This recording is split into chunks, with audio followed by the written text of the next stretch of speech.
For years, I have been saying, listen to who tells you not to go to college, right? College-educated Republican elected officials who are sending their kids to college are telling you not to send your kids to college because they're woke liberal think tanks that are going to brainwash your kids. There's a reason behind all of this. And I keep saying, right, it's because they don't want you educated. They cannot have you be free critical thinkers. They need you just smart enough to keep coming to work and just smart enough to keep running the machines and doing the jobs, but not smart enough to get yourself out of that, right? Watch this woman break this down for you.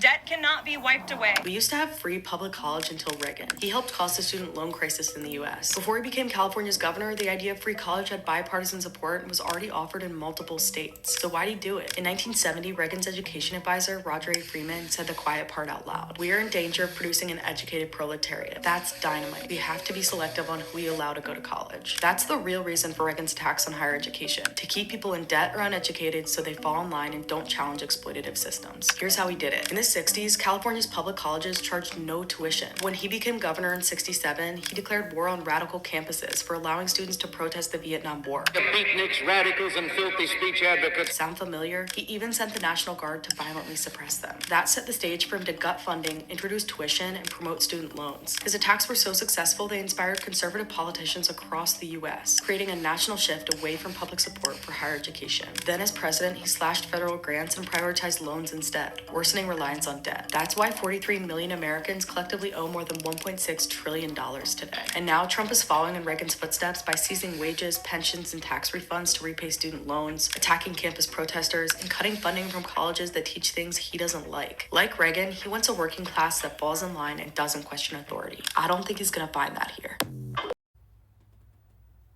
It's in our history. Our history shows you that what we're telling you is accurate. The same people that want to be educated and want their offspring, their children, to be educated so that their kids can then grow up to control the levers of powers like they do, they don't want you to be educated.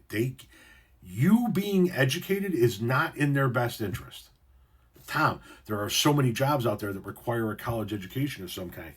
Yes, I understand that. And if you need to get a college education to obtain one of those jobs, then they're going to make sure that you get that college education, but they're also going to make sure that you are going to be attached to that job for the remainder of your fucking life because they're going to put you 6 figures in debt to get the fucking education.